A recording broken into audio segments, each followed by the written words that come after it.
HOA built a wall on my land during my honeymoon, so I built a wall sealing all HOA driveways. Hello everyone, and welcome back to our channel. Today's story is filled with unexpected twists, powerful emotions, and a shocking truth that no one saw coming. What begins as an ordinary situation will quickly turn into a dramatic confrontation, forcing the characters to make choices that could change their lives forever. Make sure you stay with us until the very end, because the final outcome may completely surprise you. Before we begin, please take a moment to subscribe to the channel and turn on the notification bell so you never miss any of our latest stories. Your support helps us continue creating more emotional, meaningful, and unforgettable videos for you. We would also love to hear from you. What time is it where you are watching right now, and which city or country are you watching from? Please share your answer in the comments below. It is always wonderful to see viewers joining us from different parts of the world. Thank you for being here. Now, let us begin today's story. By the time you get home, this wall will look like it was always meant to be there. Vanessa Whitmore said it with the calm certainty of someone who had already rewritten the truth. I was standing barefoot on the balcony of a hotel in Maui, 4,000 miles from home, with salt drying on my skin and my phone vibrating hard enough to rattle against the glass table. It was 3:17 in the morning back in North Carolina. Claire was asleep behind me, the white curtains breathing in and out with the ocean wind, while my security app flashed one alert after another. Motion detected. East property line. Motion detected. Service road. Motion detected. Survey marker. I tapped the live feed, and the sound hit first. A diesel engine growling under floodlights. Steel teeth grinding through gravel. The sharp crack of old pine roots tearing loose from soil that belonged to me. Then the picture cleared. A yellow excavator was chewing through the tree line beside my farmhouse, its bucket swinging less than 40 feet from the small access road I had graded myself. 3 workers in reflective vests were setting blocks of gray stone into a trench. Behind them stood Vanessa, HOA president of Silver Pines Estates, wearing a cream-colored jacket and holding a rolled set of plans like she owned every acre the light touched. She pointed toward the camera. One worker climbed onto the muddy bank, pulled a black plastic bag over the lens, and tied it tight. The screen went dark. My mouth tasted like pennies. I switched to the second camera mounted above the equipment shed. From that angle, I could see the red paint line running across my grass. I could also see the steel survey pin beside it, the one stamped in 1974 when the original farm was divided. Vanessa bent down, looked at it, and motioned to the excavator operator. The bucket dropped. Dirt rolled over the marker. 49 years of recorded boundary disappeared under 6 inches of red clay. Claire stepped onto the balcony behind me, wrapping a hotel robe around her shoulders. "Ethan, what is that?" I didn't answer. I called Vanessa. She picked up on the second ring, with machinery roaring behind her. "You're building on my land," I said. No greeting. No hesitation. She gave a soft laugh. "We're completing the Silver Pines privacy barrier." The board approved it unanimously. Another stone block settled into place with a heavy thud. "That road is mine. That strip has served our community for years," she said. "Your outdated survey doesn't change practical use." I gripped the balcony railing until the metal pressed cold lines into my palm. "Stop the work. Enjoy your honeymoon, Mr. Cole.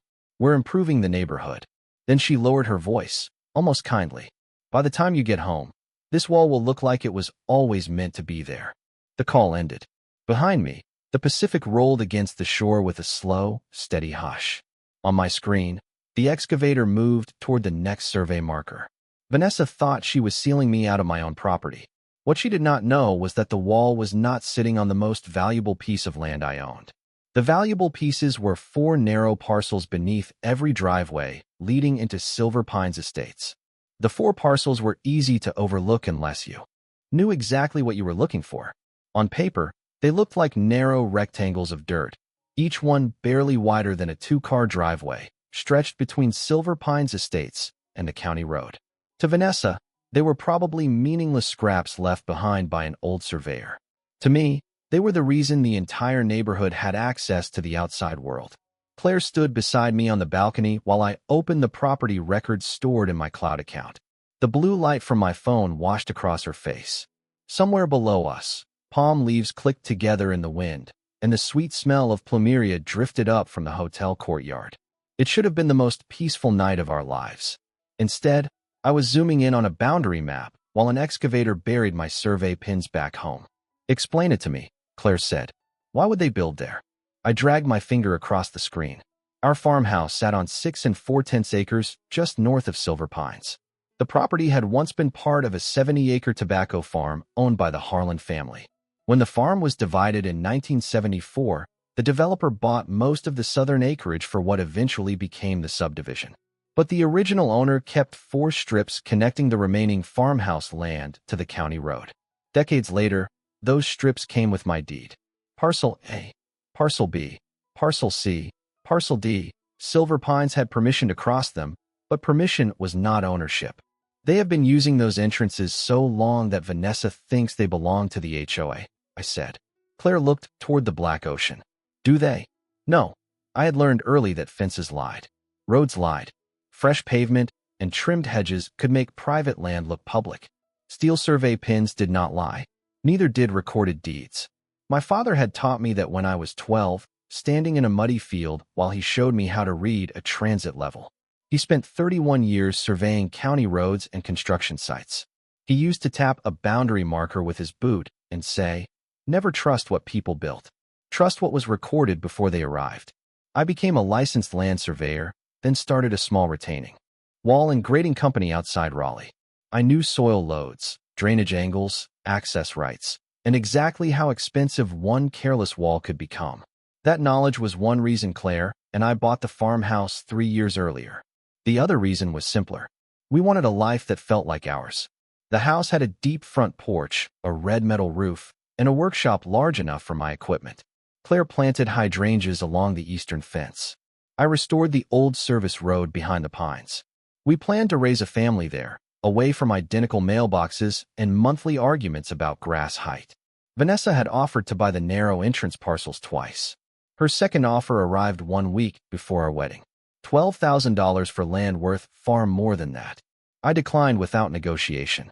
Now, as I watched workers pour a concrete footing across my service road, I understood why she had been so eager. The wall was not simply about privacy. She was trying to erase the last visible proof that Silver Pines crossed my property every single day. We landed in Raleigh late Sunday afternoon, carrying 2 suitcases, a box of untouched wedding favors, and none of the peace we had left with. The air outside the terminal felt thick and damp after Hawaii, and the parking garage smelled like hot concrete and gasoline. Claire drove while I watched the security footage again, frame by frame, counting every truck that had crossed onto our land. By the time we reached the county line, the sky had turned the color of wet steel. Then the wall appeared between the pine trees. It ran nearly 180 feet along the eastern side of our property, built from stacked gray stone with smooth concrete caps and decorative lanterns every 20 feet.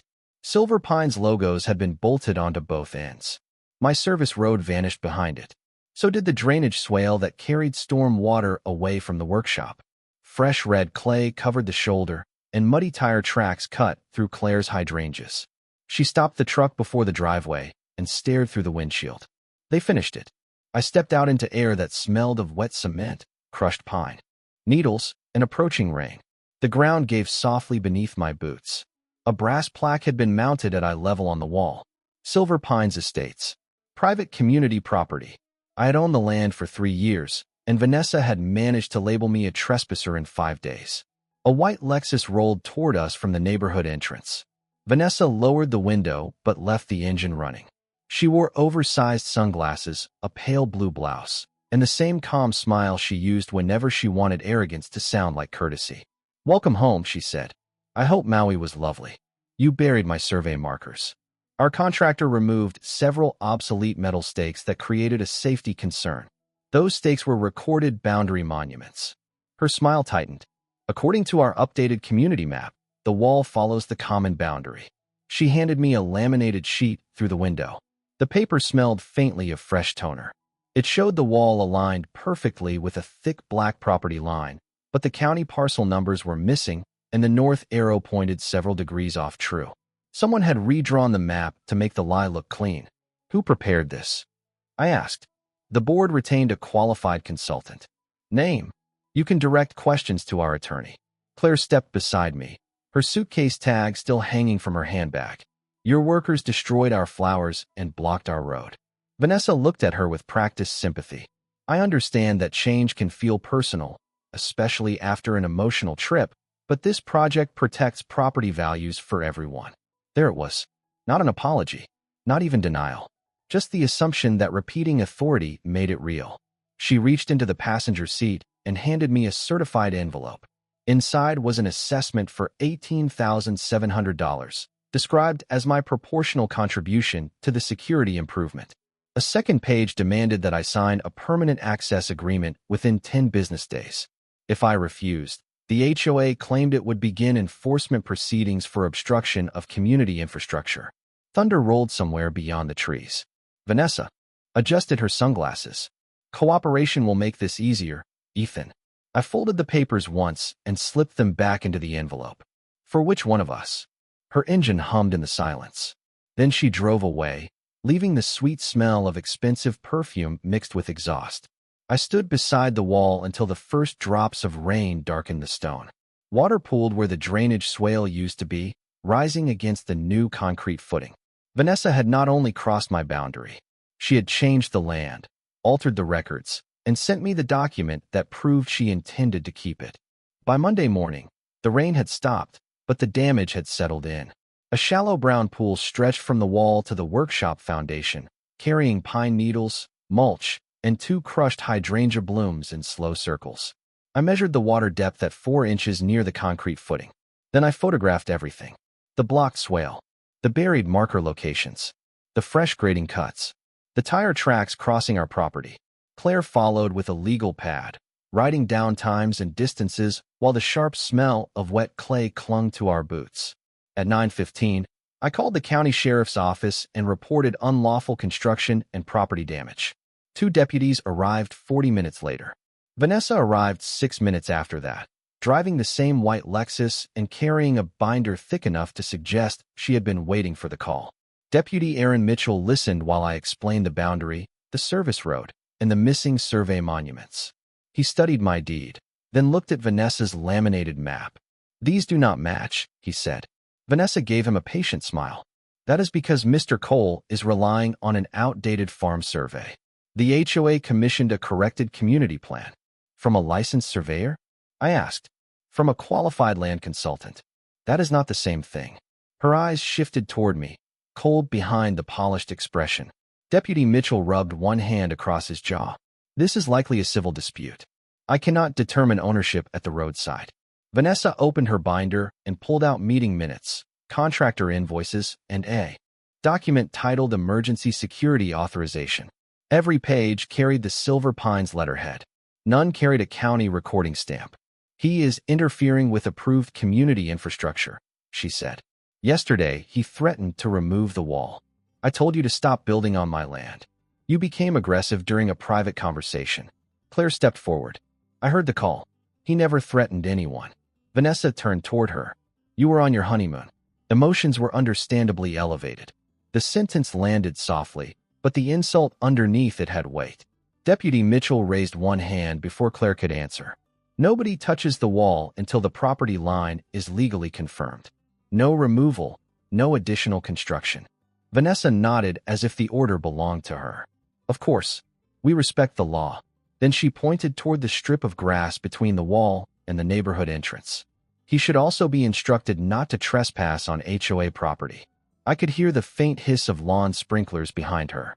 Children rode bicycles along the sidewalk. A delivery truck passed through Parcel B without slowing, its tires crossing land Vanessa claimed did not belong to me. Deputy Mitchell looked down at both maps again. "I am not issuing a trespass warning without a confirmed boundary." Vanessa's smile disappeared for half a second. That was the first crack I saw. By noon, a new notice had been taped to our front door. It accused me of obstructing community infrastructure, creating a drainage hazard, and displaying an unauthorized commercial vehicle because my work truck was parked beside my own barn. The HOA demanded that I sign their permanent access agreement, accept the wall as the legal boundary, and pay the $18,700 assessment. If I refused, daily penalties would begin Friday. At 3 o'clock, Vanessa posted a message to the neighborhood website describing me as an unstable outsider trying to endanger children by removing a security barrier. Someone uploaded our honeymoon photograph beneath it. Claire and I were smiling beside the ocean, completely unaware that our absence was being turned into evidence against us. I stared at the photograph until the room felt unnaturally quiet. Vanessa had already built the wall. Now she was building the story that would justify it. For the next 3 days, I gave Vanessa exactly what she wanted to see. Nothing. I did not answer her public accusations. I did not remove the notices from our front door until I had photographed them with the date and time visible. I did not argue with the security guard she stationed near the wall, even when he followed me along my own fence line with a clipboard pressed against his chest. I simply walked, measured, and wrote everything down. Silence made Vanessa careless. By Wednesday afternoon, she had posted another message claiming the dispute was nearly resolved and that I had accepted the corrected boundary. I had accepted nothing. I was sitting at our kitchen table with 3 county maps spread beneath the yellow light, comparing every line against the original deed. The room smelled like coffee, damp paper, and the cedar cleaner Claire had used on the table that morning. Outside, water still dripped from the workshop gutter into the flooded swale. Claire set a bowl of soup beside me and looked at the maps. "She thinks you gave up." "Good," I said. "People stop hiding things when they think they have already won." Before sunrise on Thursday, I carried my survey equipment through the north pasture. The grass soaked my jeans to the knees, and mist hung low between the pines. I set the tripod near the old barn, calibrated the instrument, and began rebuilding the original property line from recorded control points that Vanessa could not move. The first 2 corners matched within less than half an inch. The third marker had been covered by fresh clay beside the wall. I found it with a magnetic locator 12 inches below the surface, bent but still present. The fourth point mattered most. According to the 1974 plat, it sat beneath the edge of the main Silver Pines entrance, near Parcel A. I waited until traffic thinned, then measured from the county monument beside the road. The instrument beeped when I reached the calculated position. I marked the spot with orange chalk. It landed 8 feet inside the decorative entrance lane, directly beneath a patch of asphalt that looked darker than the pavement around it. Someone had resurfaced that section recently. A landscaping truck slowed beside me. Gregory Shaw, the HOA vice president, leaned through the open window. His company logo was printed across the door. "You cannot survey community property without permission," he said. "I am locating a recorded monument." "There is no monument there." "Then why is the asphalt new?" His eyes moved toward the chalk mark. "Just once. That was enough." He drove away without answering. Later that morning, a bright white tint appeared beside the new wall. Vanessa had scheduled a dedication ceremony for Saturday. She invited local reporters, board members, and residents to celebrate what she called a major public safety achievement.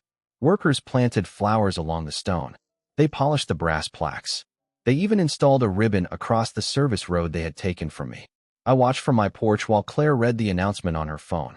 "They are holding a ceremony on our land." "Let them," I said.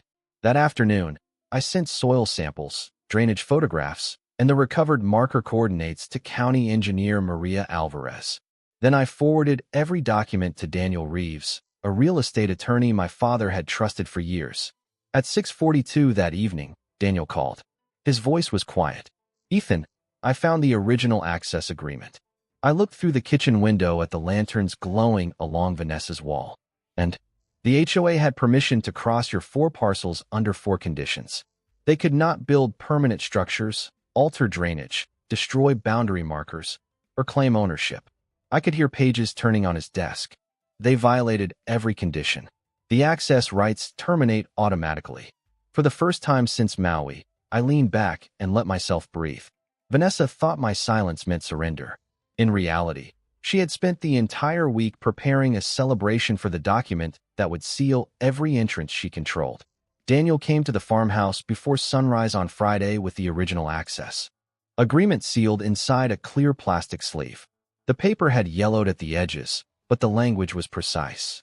Silver Pines Estates received limited permission to cross parcels A, B, C, and D for residential traffic, provided the association never altered drainage, removed boundary monuments, constructed permanent improvements, or asserted ownership. Any violation terminated the permission without further action from the landowner. I read that sentence 3 times while the coffee maker clicked behind us. The smell of dark roast filled the kitchen. Claire stood at my shoulder, following each line with one finger. "So it is over?" she asked. Daniel shook his head. "Not yet.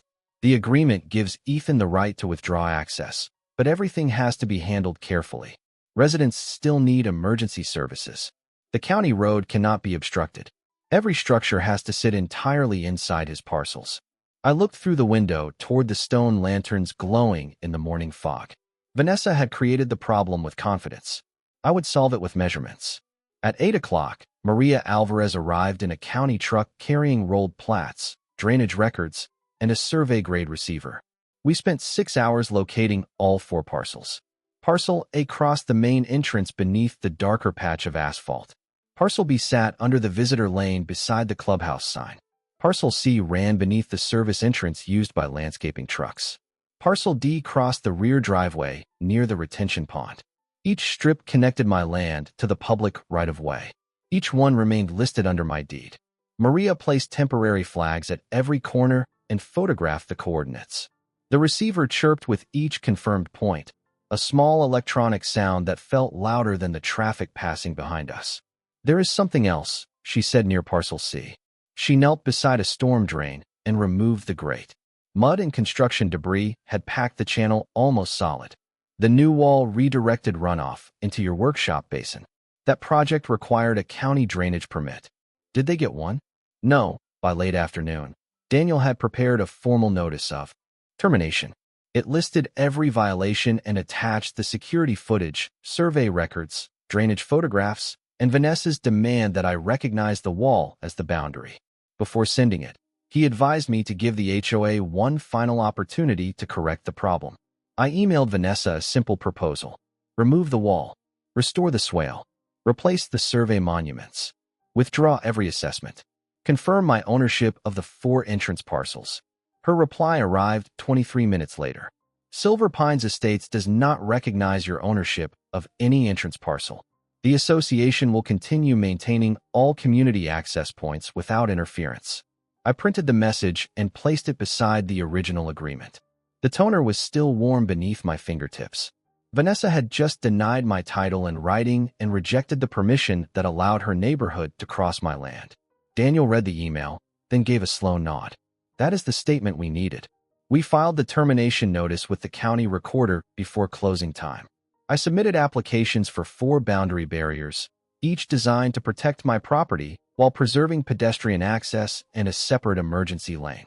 The fire marshal reviewed the plans and required an electronic gate on Parcel D that emergency crews could open with a county code. I agreed immediately. This was not about trapping anyone. It was about forcing the HOA to respect a line they had tried to erase. That evening, Vanessa's workers tested the lights for Saturday's ceremony. The wall glowed gold against the dark pines. Music drifted from the clubhouse, mixed with the low hum of landscaping equipment. Claire watched from the porch as I rolled the approved site plans across my workbench. "She is still celebrating," she said. I marked the 4 parcel boundaries in red pencil. Let her finish. Vanessa believed the stone wall was proof of her authority. By Monday morning, every driver in Silver Pines would learn whose land had been carrying them home. Saturday morning arrived bright, dry, and almost offensively cheerful.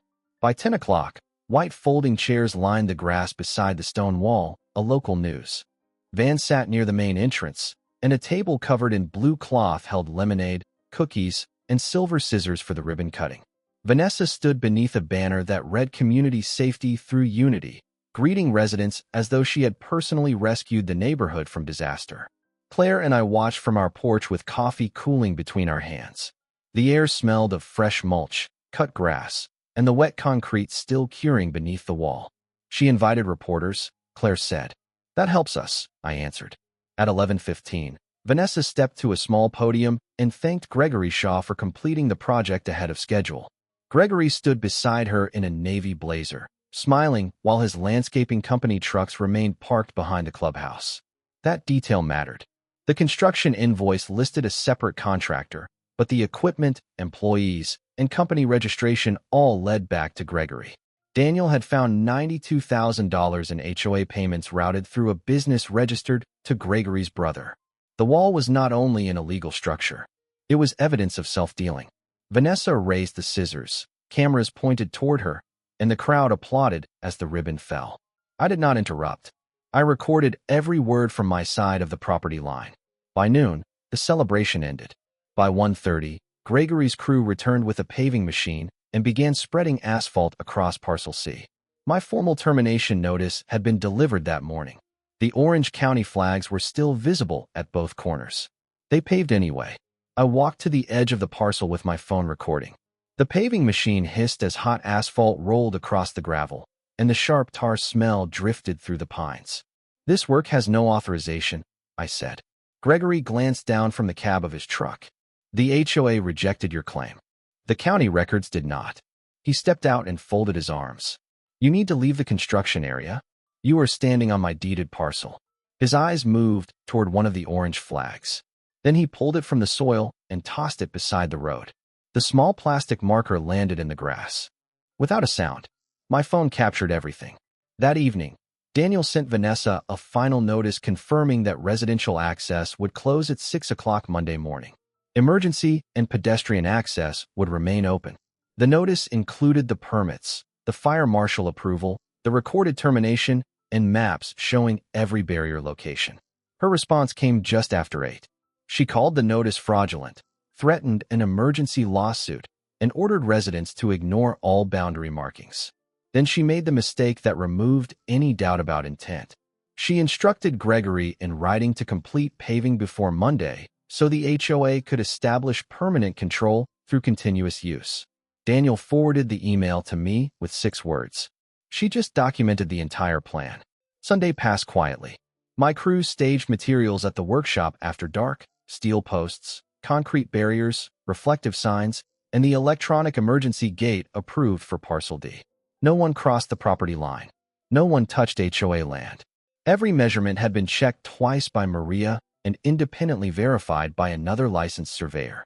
Claire helped me attach permit copies to 4 weatherproof boards.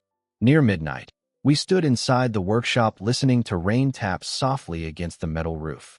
"Are you sure about this?" she asked. I looked at the red lines on the final plans.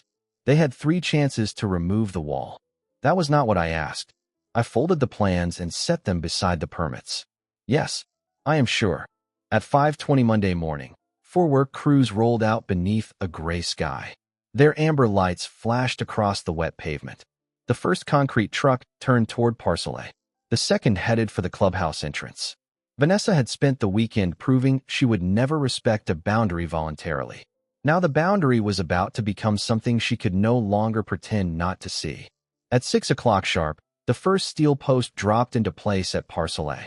The auger turned with a deep mechanical growl, biting through the dark patch of asphalt and lifting curls of black pavement into the damp morning air. Across silver pines, porch lights flicked on one by one. Garage doors began to rise. Engines started. Then people saw the barriers. At Parcel B, my crew set 2 concrete sections across the visitor lane, leaving a 6-foot pedestrian opening beside the sidewalk. At Parcel C, reflective posts marked the edge of my property where Gregory had paved over the orange flags. At Parcel D, the electronic emergency gate powered on with a soft beep, its red indicator light glowing beneath the gray sky. Every structure stood entirely inside my parcels. Every permit was displayed. Every fire lane remained open. By 6:20, cars had begun stacking behind the main entrance. I heard horns, confused voices, and the low rumble of idling engines. Then Vanessa arrived. Her white Lexus came down the boulevard faster than the other cars, headlights cutting through the mist. She aimed for Parcel A as though momentum could change a deed. My foreman raised one hand and pointed toward the barrier. Vanessa stopped with her front tires less than a foot from the painted boundary line. Her door opened. The smell of hot asphalt and wet grass mixed with the perfume that reached me before she did. "Remove this immediately," she said. "You are obstructing a community road." I stood beside the permit board wearing my work jacket and holding the recorded plat. "This is not a community road. It is a private crossing. You cannot trap hundreds of residents." "Nobody is trapped. Pedestrian access is open." Emergency access is operational. Residential vehicles no longer have permission to cross my land. Her face tightened. Behind her, more drivers stepped out of their cars. Phones appeared. Someone began recording. Vanessa pointed toward the wall in the distance. That project established the legal boundary. That project terminated your access agreement. She called the sheriff. Then she called the county. Then she called a local reporter and described an illegal blockade before any official had arrived. Deputy Mitchell pulled in first, followed by Maria Alvarez and the fire marshal. Vanessa hurried toward them with her binder open. "He has sealed every entrance," she said. "This is reckless and unlawful." Maria walked directly to the painted line at Parcel A. She checked the monument coordinates on her receiver, then examined the permit board. The device chirped once. "The barrier is on Mr. Cole's parcel," she said. Vanessa held up her laminated map. "Our consultant confirmed otherwise." Maria looked at it for less than 10 seconds. "This is not a recorded survey." The fire marshal tested the electronic gate at Parcel D. It opened smoothly, leaving a full emergency lane. He closed it again and nodded. "Emergency access complies with the approved plan." Deputy Mitchell turned to Vanessa. "Were you formally notified that residential access had been terminated?" She hesitated. That pause carried farther than any answer. Daniel arrived with the original agreement, the recorded termination, and Vanessa's email denying my ownership. He laid the documents across the hood of his car. The paper fluttered in the morning wind. "Your own agreement prohibited permanent construction, drainage changes, removal of monuments, and claims of ownership," he said. "Your board violated all 4 conditions." Gregory appeared at the edge of the crowd and tried to move toward Parcel C. Claire stepped beside the permit board and held up her phone. "We also have video of him removing a county survey flag after receiving notice." Gregory stopped. The crowd became quiet. Vanessa looked from the deputies to the cameras, then back at me. "What do you want?" she asked. I pointed toward the stone barrier cutting across my service road. "Remove every block. Restore the drainage. Replace the monuments. Withdraw the assessment. Then we discuss a new access agreement." Her hands tightened around the binder. "You planned this." "No," I said. "You planned it. I just measured where your plan ended." The emergency hearing took place 3 days later in a county courtroom that smelled of old wood, printer toner, and rain-soaked coats. Vanessa sat behind 2 attorneys with her binders stacked neatly in front of her, but the confidence was gone. Gregory sat 1 row back, staring at the floor. Daniel placed the original access agreement on the evidence table beside the recorded deed, the drainage report, the permit, approvals, and Vanessa's email denying my ownership of the 4 parcels. Maria Alvarez testified first. She explained how the recorded coordinates matched every recovered monument and how the HOA wall sat nearly 6 feet inside my property at its deepest point. She also confirmed that Gregory's paving crew had covered 1 monument and removed a county survey flag after receiving formal notice. Then Claire submitted the security footage from our honeymoon. The courtroom watched Vanessa point toward the camera, watched the worker cover the lens, and watched the excavator bury the marker beneath red clay. No one spoke while the video played. Even the air conditioner seemed too loud. Vanessa's attorney argued that the HOA had relied on a consultant's map in good faith. Daniel asked for the consultant's name, license number, and written report. They produced none. Instead, the judge received the invoice trail Daniel had uncovered. $92,000 had moved from the HOA reserve account through a contractor registered to Gregory's brother, while Gregory's own crews performed the work. The judge removed his glasses and looked directly at Vanessa. "This was not a misunderstanding of a boundary," he said. "This was an intentional attempt to create one." The ruling came 15 minutes later. My ownership of parcels A, B, C, and D was confirmed. The HOA was ordered to remove the stone barrier, restore the drainage swale, replace every monument under county supervision, cancel the $18,700 assessment, and reimburse my legal, surveying, and construction costs. The contract records were referred to the county district attorney for review. Vanessa was prohibited from representing the association in any new access negotiation. By sunset, the HOA board had called an emergency meeting. She resigned before midnight. Gregory stepped down the next morning. For 12 days, residents entered and left on foot while the board worked through Daniel. Grocery deliveries used carts from the public road. School buses stopped outside the pedestrian opening. Emergency access remained clear the entire time. I heard plenty of complaints, but I also heard apologies. Several residents admitted Vanessa had told them I was trying to take HOA property. Most had never seen the deed. Once the wall came down, negotiations moved quickly. I reopened 3 entrances under a paid easement with strict maintenance rules, annual fees, and automatic termination for any future boundary violation. Parcel D remained my private access road. The HOA covered every dollar of restoration and funded a new drainage channel approved by Maria. A month later, Claire and I stood beside the workshop while the final section of stone was lifted away. The air smelled of clean soil and fresh-cut pine. 1 block remained on the ground, chipped at one corner, but still solid. I kept it. I set it beside the restored survey monument and mounted our new address plaque on top. Every morning, sunlight catches the brass letters before touching the farmhouse roof. Vanessa built that stone to erase a boundary. Now it marks one. Justice never needed to shout. It only needed the deed, the measurements, and enough patience to let every lie settle exactly where it belonged.